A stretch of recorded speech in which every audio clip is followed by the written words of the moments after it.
As the fall leaves turn to color, take time to let your creative juices flow. Then you'll be ready to evaluate your relationships and take a new direction. Welcome to the new Connection Astrology forecast for September and October 2013. I'm your host, Vicki Thompson. Joining me today is astrologer Mark Dotage. Today's astrology forecast is brought to you by New Renaissance in Northwest Portland, the place to find books, gifts, and events for conscious living. Mark, welcome to the new Connection Astrology forecast. Happy fall. I know it's hard to believe that we are finally here and that Halloween is around the corner. True enough. Well, Mark, it looks like it's going to be a quiet fall. Quiet, I'm not sure if that's the word I would use, but let's call it quieter than a lot of the action that occurred this past summer. Yeah, we've had a busy time. Yeah. Water everywhere. It was a quick summer. Yeah, it was. Well, now we're moving on, and Saturn, the karma planet, is going to be aligning with a spiritual destiny node. So how will this affect most signs? Well, first, a lot of people freeze up when you say the word Saturn because it's the planet of boundaries and responsibility and discipline, but they forget that it's also the planet that brings rewards if you do due diligence, let's say. So every now and then, if you want to go back, say in your life, you could go back and look at the spring of 2002 or the very beginning of 1991 was the last time or two times that this has happened, that is about to happen in the middle of September, specifically September 11th to 18th. Saturn, patience, boundaries, discipline, or on a higher spiritual level, initiation into a higher order, is aligning with a sensitive soul destiny point, spiritual destiny point, that says, what is this next thing that it's time for us to step up to? What is our larger collective responsibility? So it goes beyond, our little personal egos and says, wait a minute, is there something larger for us to be doing on planet Earth? And isn't it time to step up into responsibility to do that? What would karma have to do with that?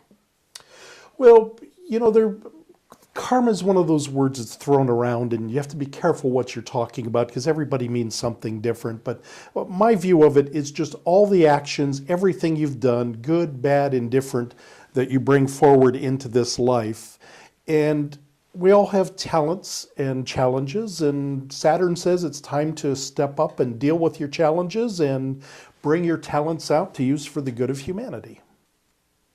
So an Aries lunar eclipse is coming up, which will affect relationships, but it'll also give you a chance to start out on a new path. How can you best take advantage of that energy? Well, so number one, it's October 18th, if you want to know the exact date, the full moon in October. The thing about eclipses is they will land in the same polarity of signs for about a year and a half, and then they switch to a different set of signs. So they've been in Taurus and Scorpio for the past year or so, dredging up everybody's emotions and reevaluating priorities. Well, this is the teaser. It's the first of the new set of eclipses coming in that will be in the signs Aries and Libra.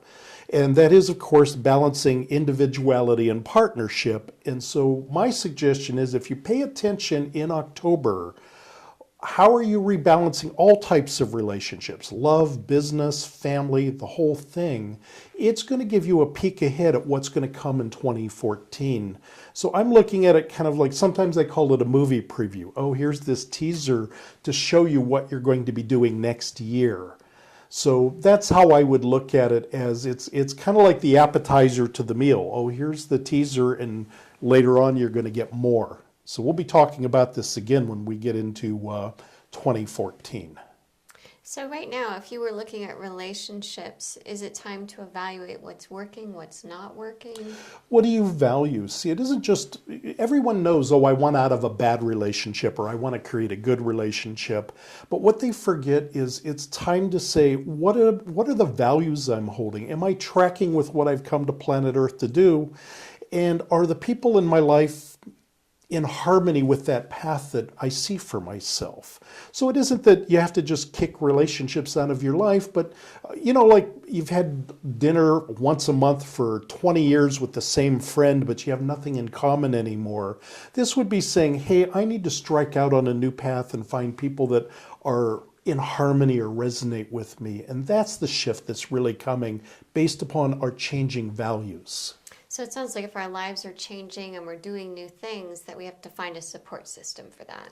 Yeah, and that also means we need to release the people that I don't mean to be rude and say that we're done with, but when we no longer vibrate, we're on different paths, we're ships that have passed through the night, you simply have to let go and move on.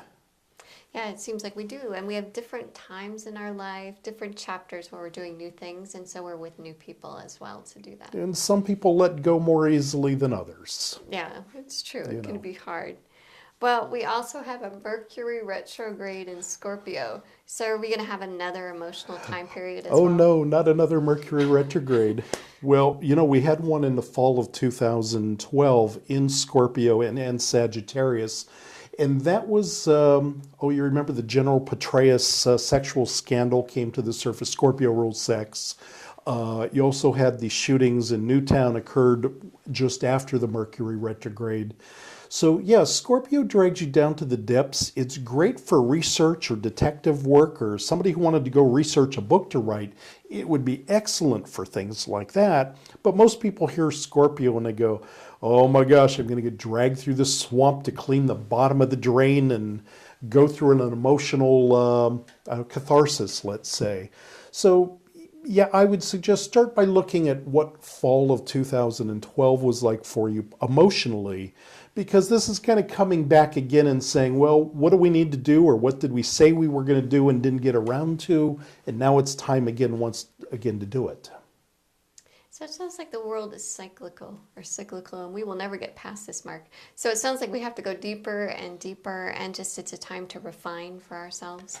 Yeah, there's a quote by the old Chrysler chairman, Lee Iacocca, and he said, everything in life is cycles, and if you don't start to get accustomed to working with cycles, you're going to fall behind. And of course, I butchered his quote a little bit, but you get the flavor here, is that, yes, it's cycles. And like when we were talking about karmic Saturn aligned with the spiritual destiny node a moment ago, well, 1991 at the beginning was the last time, or 2 times ago that happened, spring of 2002.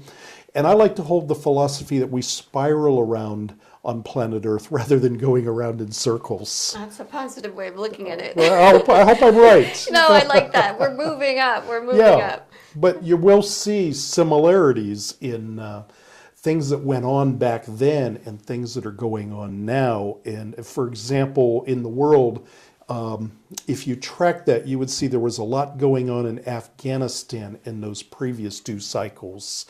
And of course, we have things happening in Afghanistan now with the, theoretically, we'll be really moving people out of there faster than we anticipated.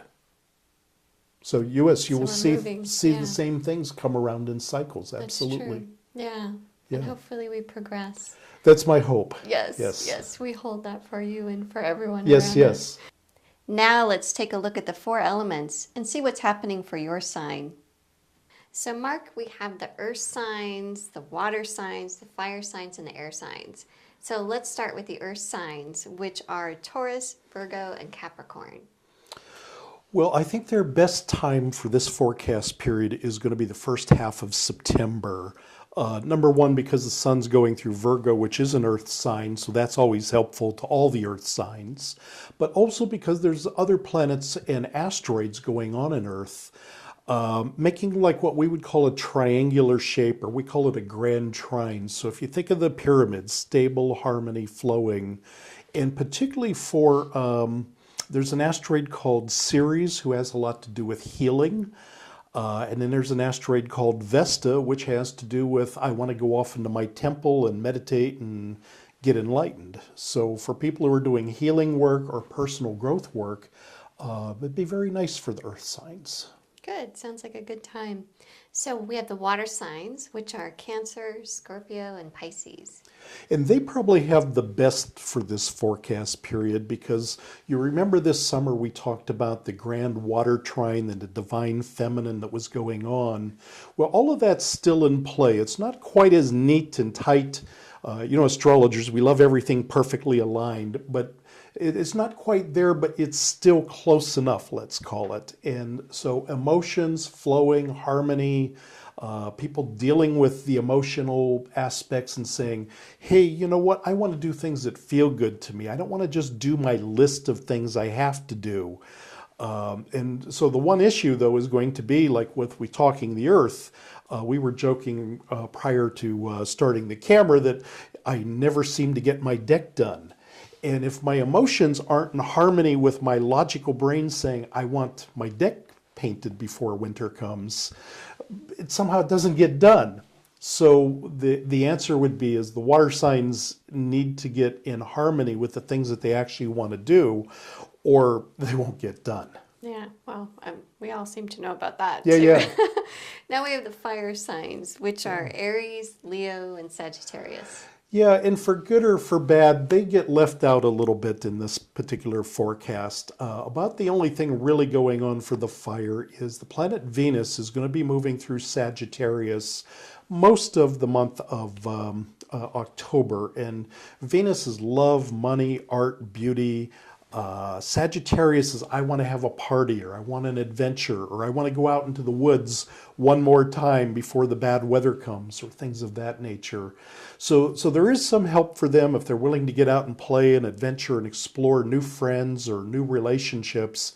But overall, if I were making a weight of all four elements, I'd say fire probably gets a little bit left out, but they shouldn't feel badly because it's coming.